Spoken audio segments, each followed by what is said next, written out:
प्रिय मित्रों, जय श्रीमन नारायण। आज आप सभी लोगों के लिए बताएंगे कि एकादशी कब आ रही है। मोक्षदा एकादशी कब है, इसको वैकुंठ एकादशी भी कहते हैं। वो एकादशी कब है? यह एकादशी बहुत ही महत्वशालिनी मानी जाती है। क्यों? क्योंकि यह गीता जयंती का पावन पर्व भी इसमें माना जाता है। भगवान ने गीता का उपदेश दिया था, इसलिए यह एकादशी और भी पवित्र मानी जाती है। मोक्षदा एकादशी, मुक्ति को देने वाली मुक्ति एकादशी है इसका नाम। तो वास्तव में मुक्ति को देने वाली है। यह एकादशी है कब, वो आप सभी लोग इसकी कथा के साथ में, पारायण की विधि के साथ में आप सभी लोग श्रवण करेंगे। 22 तारीख 22 दिसंबर के लिए, शुक्रवार के लिए 8:17 तक दशमी रहेगी और दशमी के बाद में शुक्रवार को 22 तारीख को ही एकादशी लग जाएगी।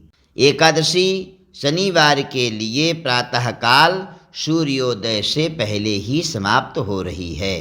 सूर्योदय हो रहा है 7:33 पर और एकादशी समाप्त हो रही है 7:12 पर। इसलिए इस एकादशी का क्षय है, एकादशी का लोप है। पूरे दिन रहेगी, लेकिन सूर्योदय को ना स्पर्श करने के कारण इसको क्षय बोलते हैं। इसलिए यह एकादशी शुक्रवार 22 को ना रख करके 23 तारीख के लिए, द्वादशी के लिए इसका व्रत रखा जाएगा। शनिवार के लिए द्वादशी का व्रत होगा। यह द्वादशी शनिवार को पूरा दिन रहेगी और पूरी रात रहेगी।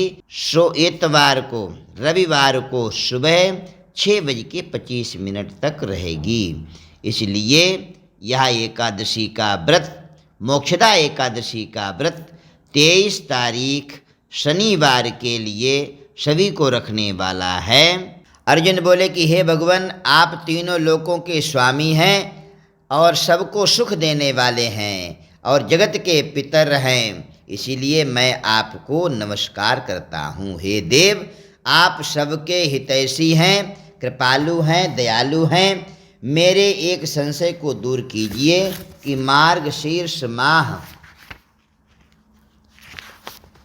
के शुक्ल पक्ष में जो एकादशी होती है उसका क्या नाम है, उस दिन कौन से देवता की पूजा की जाती है और उनकी विधि क्या है। भगवान मेरे इस प्रश्नों का विस्तार सहित उत्तर देने की कृपा करें। भगवान श्री कृष्ण बोले कि हे अर्जुन, तुमने अत्यंत उत्तम प्रश्न किया है, इसलिए तुम्हारा यश संसार में फैलेगा। तुम ध्यानपूर्वक सुनो। मार्गशीर्ष माह के शुक्ल पक्ष की एकादशी अनेकों पापों को नष्ट करने वाली है। यह मोक्षदा के नाम से प्रसिद्ध है। इस दिन श्री दामोदर भगवान की धूप दीप नैवेद्य से पूजन करना चाहिए। हे अर्जुन, एक मैं पौराणिक कथा कहता हूँ। इस एकादशी के व्रत के पुण्य के प्रभाव से नरक में गए हुए माता पिता पुत्रादि को भी स्वर्ग की प्राप्ति होती है। इसकी कथा इस प्रकार है, तुम ध्यानपूर्वक सुनो। प्राचीन गोकुल नगर में वैखानस नामक एक राजा राज करता था। उसके राज्य में चारों वेदों के ज्ञाता ब्राह्मण रहते थे। रात्रि को एक दिन स्वप्न में राजा ने अपने पिता को नरक में पड़ा हुआ देखा। उसको स्वप्न में देख करके बड़ा आश्चर्य हुआ और प्रातःकाल होते ही वो ब्राह्मणों के सामने अपनी सब स्वप्न की कथा कहने लगा। हे ब्राह्मणों, रात्रि को स्वप्न में मैंने अपने पिता को नरक में पड़ा देखा और उन्होंने मुझसे कहा कि हे पुत्र, मैं अब तक नरक भोग रहा हूँ, मेरी यहाँ से मुक्ति करा। जब से मैंने उनके यह वचन सुने हैं तब से मुझे चैन नहीं है। मुझे अब राज, सुख, ऐश्वर्य, हाथी, घोड़े, धन, स्त्री, पुत्र आदि कुछ भी सुखदायक प्रतीत नहीं होते हैं। अब मैं क्या करूं, कहाँ जाऊं? इस दुख के कारण मेरा शरीर तप रहा है।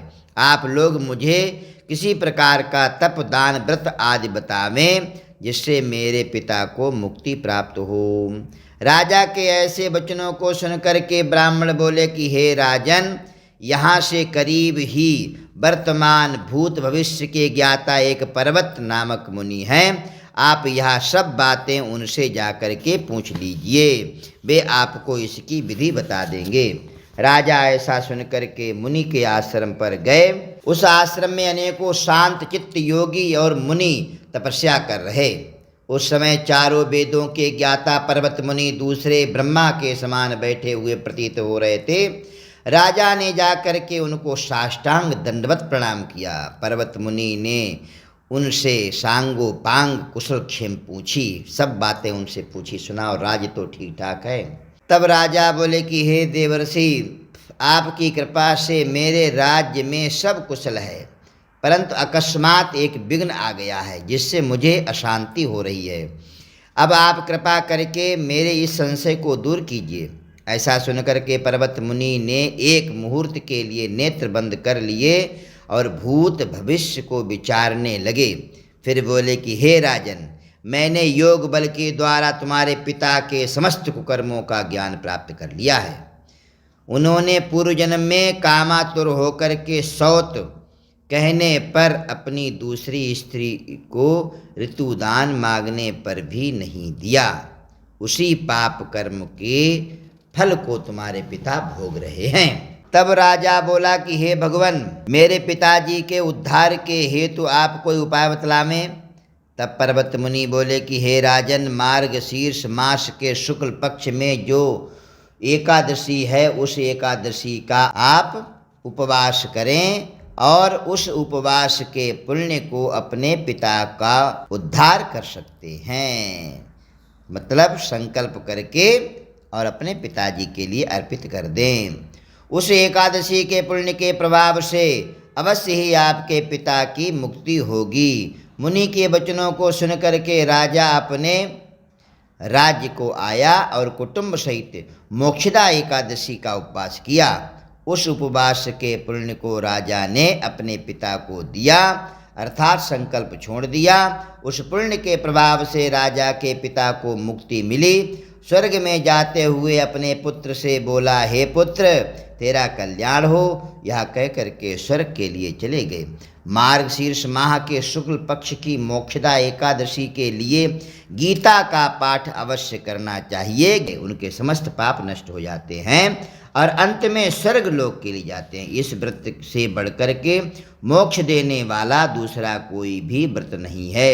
इस कथा को सुनने व पढ़ने से भी वाजपेयी यज्ञ का फल मिलता है। यह व्रत मोक्ष देने वाला चिंतामणि के समान है।